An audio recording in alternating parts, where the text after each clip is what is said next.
ఈ రోజు ఈ వీడియోలో మజాకా అనే సినిమా గురించి మాట్లాడుకుందాం.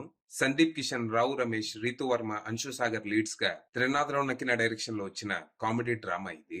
ఈ సినిమా స్టోరీ ఏంటి, దీని మీద నా ఒపీనియన్ ఏంటనేది ఇప్పుడు తెలుసుకుందాం పదండి. ముందుగా ఈ సినిమా స్టోరీ ఏంటంటే, ఈ సినిమాలో మన హీరో కృష్ణ రీసెంట్ గా ఇంజనీరింగ్ కంప్లీట్ చేసి జాబ్ కోసం ట్రై చేస్తూ ఉంటాడు.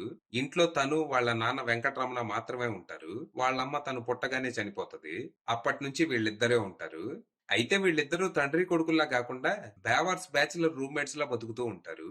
ఇక రీసెంట్ గా మన వెంకటరమణ తన కొడుక్కి పెళ్లి చేస్తే తన బాధ్యత తీరటంతో పాటు ఇంటికో ఆడదిక్కు వస్తుందనే ఆశతో సంబంధాలు చూడటం స్టార్ట్ చేస్తాడు. కానీ ఒక్కటి సెట్ అవ్వదు. ప్రతి ఒక్కరూ ఆడదిక్కు లేని బ్యాచులర్ కొంపకి అమ్మాయిని పంపలేమని రిజెక్ట్ చేస్తూ ఉంటారు. దీనివల్ల కొన్నాళ్లకి ఇద్దరికి చిరాకు వస్తుంది. ఈ టైంలో మన కృష్ణకి మీరా అనే అమ్మాయి పరిచయం అవుతుంది.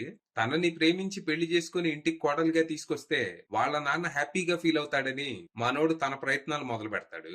కానీ ఇదే టైంలో వాళ్ళ నాన్న ముందు తను పెళ్లి చేసుకుని కొడుక్కో పిల్లిని తీసుకొస్తే అప్పుడు వాడికి మంచి సంబంధాలు వస్తాయని తన ప్రయత్నాలు మొదలు పెడతాడు.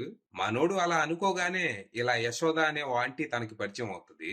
సైడ్ నోట్, ఆంటీ అని నాకైతే ఏ యాంగిల్లో అనిపించలేదు. ఇలా తండ్రి కొడుకులు ఇద్దరు తమ తమ ప్రేమ కథలు స్టార్ట్ చేసి ఎలాగోలా ఇద్దరిని పెళ్లి కొప్పిస్తారు.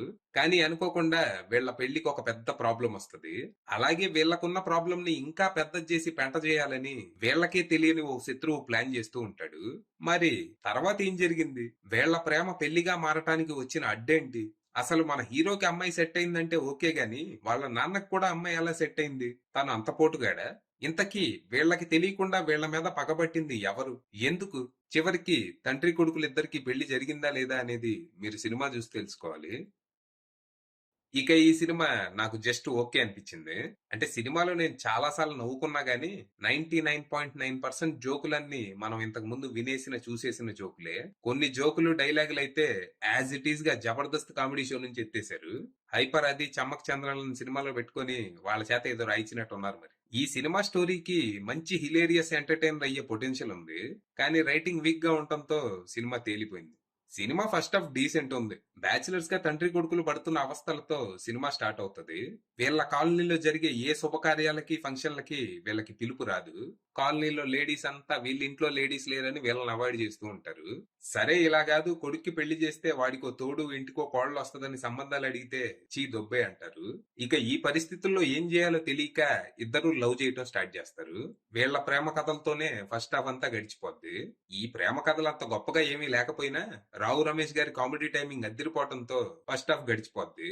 ఇక ఇంటర్వెల్ దగ్గర ఓకే అనిపించే ఒక ట్విస్ట్ ఇచ్చి సెకండ్ హాఫ్ లో కొత్త కాన్ఫ్లిక్ట్ ని ఇంట్రడ్యూస్ చేస్తారు. ఈ కాన్ఫ్లిక్ట్ చుట్టూ రాసుకున్న సీన్స్ చాలా పేలవంగా ఉంటాయి. అమ్మ సెంటిమెంట్, అత్త సెంటిమెంట్ అని ఏవేవో సీన్లు సడన్ గా వచ్చిపడుతూ ఉంటాయి.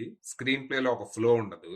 జస్ట్ ఒక ఫార్ములా ప్రకారం ఓ కామెడీ సీన్, ఒక సాంగ్, విలన్ మోనోలాగ్, ఓ సెంటిమెంట్ సీన్ ఇలా సాగిపోతా ఉంటది. ఇక విలన్ గా మురళీ శర్మ గారి క్యారెక్టర్ నాకైతే నచ్చింది. కానీ ఆయన క్యారెక్టర్ ని సరిగ్గా అయితే వాడుకోలేదనిపించింది. ఇక క్లైమాక్స్ ఎలాంటి ట్విస్ట్లు గట్రా లేకుండా కొంచెం మెలోడ్రామాటిక్ గా ముగుస్తుంది. మొత్తంగా సినిమా పూర్తయ్యాక సర్లే ఏదో ఒకటి టైంపాస్ అనుకుంటూ థియేటర్ నుంచి బయటకు వచ్చాను.